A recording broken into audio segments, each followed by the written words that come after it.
Filipenses 1, 27 ao 30, diz assim: acima de tudo, vivam de modo digno do Evangelho de Cristo, para que, ou indo até aí para vê-los, ou estando ausente, eu ouça a respeito de vocês que estão firmes em um só espírito, com uma só alma, lutando juntos pela fé do Evangelho. Ou seja, esse texto que a gente viu ontem, a importância da união, né? E que em nada se sentem intimidados pelos adversários, pois o que para eles é prova evidente de perdição, para vocês é sinal de salvação, e isto da parte de Deus. Porque vocês receberam a graça de sofrer por Cristo, e não somente de crer nele, pois vocês têm o mesmo combate que viram em mim, e que agora estão ouvindo que eu continuo a ter. Então tem muitos pontos aqui que Paulo apresenta nesses versos. Primeiro ele diz o seguinte, que a igreja precisa estar unida. Isso é um fato. A igreja precisa estar unida num só pensamento, num só propósito, todos focados no mesmo objetivo, certo? Com uma só alma, lutando juntos pela fé do Evangelho. Não é uns lutando e outros só assistindo, todos lutando juntos pela causa do Evangelho. E dessa maneira eles não se sentem intimidados pelos adversários. Os adversários eles tentam perseguir a cada um, tentam minar a fé de cada um de nós, mas se todos estivermos unidos, os adversários não têm vez. Outra igreja que está determinada no seu objetivo de pregar o Evangelho. Então, o que para eles é prova evidente de perdição, para nós é sinal de salvação. Ou seja, no tempo da Idade Média, nesse tempo aqui de Paulo, quando se via o cristão indo para a fogueira, para quem estava fora, quem estava de fora achava que os cristãos estavam sendo destruídos, estava se acabando o movimento cristão. Mas conforme se percebia que matando não resolvia, matando não dava jeito, eles foram percebendo que aquela igreja estava muito longe de cair, estava longe de perecer. O que para eles era sinal de perdição veio se tornar sinal de salvação, porque mais pessoas aderiam à causa de Cristo por causa daqueles que morriam, certo? Então, porque vocês receberam a graça de sofrer por Cristo e não somente de crer nele. Ou seja, crer nele já é um privilégio, já é uma honra. E sofrer por ele é um privilégio ainda maior. É sinal de que você está podendo, de certa forma, não retribuir, mas experimentar o que ele experimentou. Um pouquinho do que ele experimentou por você. Você vai experimentar um pouquinho dessa dor, desse sofrimento por ele. Então, todo sacrifício é pequeno quando a gente faz para alguém que a gente ama. Alguém que a gente quer bem, alguém que a gente quer ver bem, a gente sacrifica, a gente faz tudo no mundo, ainda é pouco, para mensurar o quanto a gente ama aquela pessoa. Então, se a gente ama Jesus de verdade, a gente se doa, a gente sofre qualquer coisa por ele. Então, gente, a estratégia de Satanás é dividir para conquistar. Satanás ele deseja que a igreja se divida para ele poder ter vitória. Ele só tem vitória se a igreja estiver separada. Eu vi um dia desse uma entrevista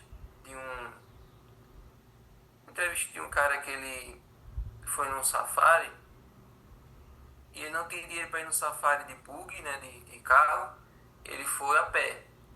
E aí o guia disse assim: olha, aqui nós estamos em muitos leões, uma área que tem muitos animais selvagens. Então, todo mundo aqui que está nesse safari tem que ir em fila indiana, um atrás do outro.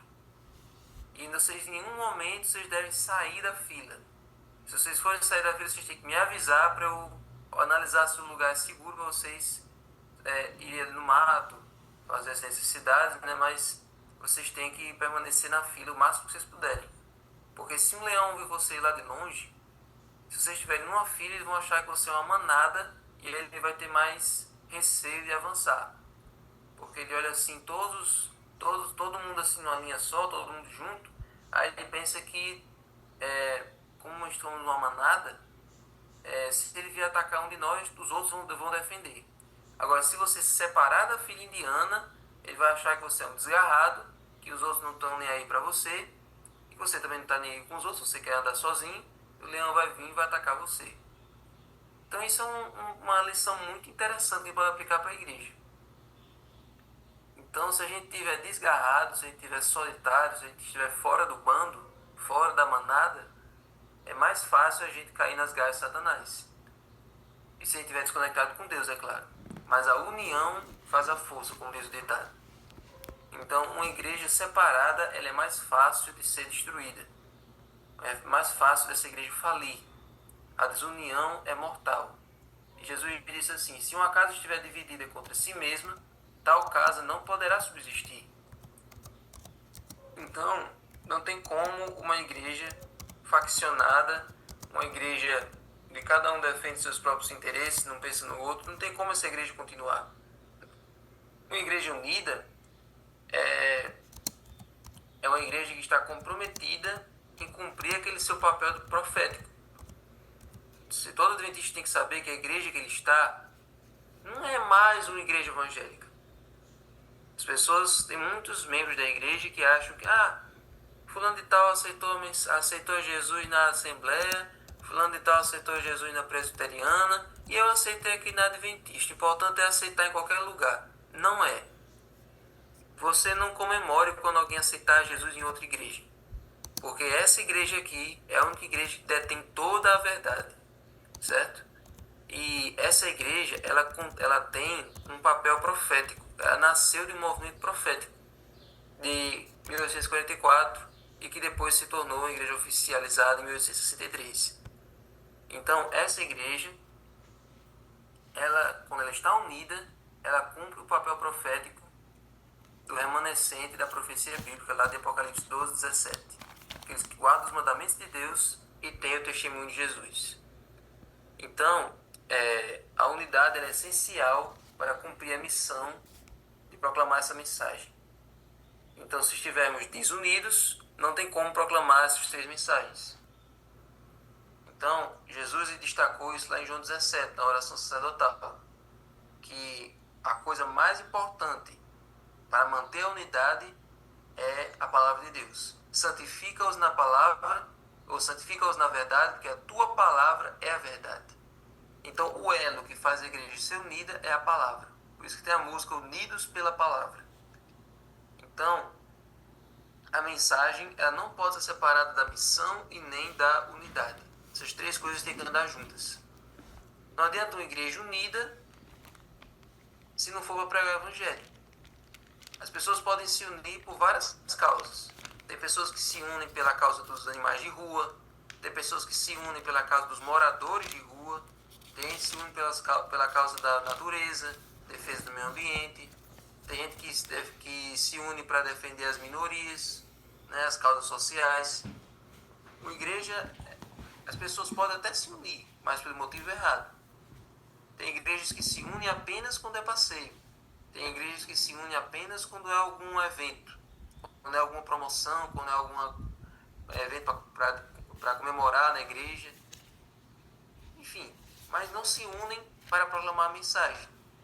Então, não tem como a igreja ser remanescente da profecia bíblica, proclamar essas mensagens, se ela estiver unida pensando em outras coisas, unida para outras causas, unida para outros objetivos, sem ser a pregação do evangelho.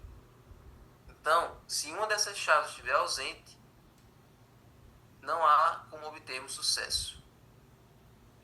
E assim, se nós estivermos unidos, se estivermos uma igreja unida, consciente da sua missão e consciente da sua mensagem a pregar, nós não temos nada a temer. No inimigo, Satanás já é um inimigo derrotado. Ele não tem outra forma de vencer, ele já está derrotado e a função dele agora é levar a gente a ser derrotado junto com ele. Mas aqueles que se apegam a Cristo, o inimigo não lhes toca, o maligno não lhes toca, certo? O diabo é impotente para impedir o avanço da verdade de Deus, quando a igreja está unida num só propósito, num só objetivo. E aqui temos vários versos no Novo Testamento que mostram que aqueles que se colocam do lado da verdade, eles podem esperar a perseguição. A perseguição é uma coisa natural daqueles que se apegam à verdade, daqueles que lutam por essa verdade. Por exemplo, em Mateus 10:38, fala sobre isso. Mateus 10 é o capítulo em que Jesus despede os discípulos, né, para evangelizarem nas cidades. E aí Jesus diz o seguinte: e quem não toma a sua cruz e vem após mim, não é digno de mim. Toda pessoa que vai até Jesus e quer seguir Jesus tem que tomar a sua cruz. É por isso que nós somos chamados de cristãos. Se Cristo carregou a cruz por nós, se nós somos cristãos imitadores de Cristo, nós também devemos carregar cada um a sua cruz por Ele. Não é justo? Então, é isso que Jesus disse. Você não vai ser digno de mim se você não carregar a sua cruz. E cada um de nós temos a nossa cruz. Cada um de nós temos aquilo que vai fazer a gente crescer na fé. Seria estranho se a gente tivesse uma vida cristã tranquila, sem nada para provar a nossa fé. A nossa fé nunca progrediria se não fosse as tentações, se não fossem as provações, se não fosse a cruz nas nossas costas. A nossa fé permaneceria no mesmo estágio, no mesmo nível desde que a gente se batizou. As cruzes na nossa vida fazem a gente escalar as montanhas, fazem a gente progredir na nossa vida espiritual. E olha aí Atos 14:22, diz assim: fortalecendo o ânimo dos discípulos e exortando-os a permanecer firmes na fé, e mostrando que, através de muitas tribulações, nos importa entrar no reino de Deus. Olha aí. Tem gente que pensa que pelas dificuldades, pelas provações, não tem mais... Não adianta mais ir para o céu, não adianta mais ir para o reino de Deus. É aí que importa. Aí que importa entrar no reino de Deus. E aí, ó, Romanos 8:17, que diz assim... Romanos 8:17. E se somos filhos, somos também herdeiros, herdeiros de Deus e co-herdeiros com Cristo, se com Ele sofremos, para que também com Ele sejamos glorificados. Se nós partilhamos dos sofrimentos de Cristo aqui hoje, um dia nós vamos experimentar da glória junto com Ele. Amém. Se hoje nós comemos aqui, tomamos aqui desse cálice amargo do sofrimento, um dia vamos nos sentar com Ele naquela mesa do céu a tomarmos aquele vinho, aquele banquete que Ele está preparando para nós desde que Ele foi para lá. Então, gente, essa é a esperança e esse é o conforto que nós temos em meio ao sofrimento. O sofrimento é preparatório, o sofrimento é necessário para que a gente possa crescer em graça, crescer em fé e na confiança em Deus em todos os momentos, sabendo que Ele nunca nos abandona.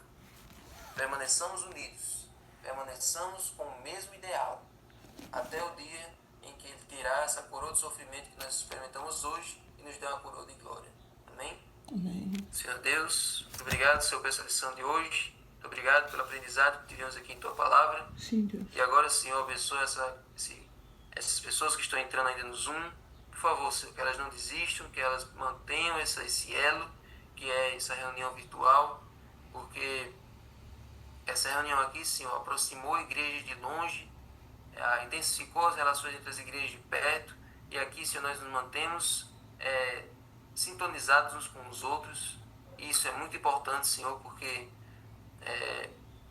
às vezes as pessoas de longe ficavam se sentindo solitárias, ficavam se sentindo, sei lá, um pouco esquecidas, mas essa reunião aqui nos aproximou, nos faz ser um, como disse a lição de hoje, e assim nós sabemos as necessidades uns dos outros, nós ficamos a par do que está acontecendo com a vida do outro, e acima de tudo nós estudamos a Tua Palavra, e ela nos motiva, ela nos encoraja a permanecermos firmes na fé. Amém. Agora fique conosco, abençoa quem for ler o livro, em nome de Jesus. Amém.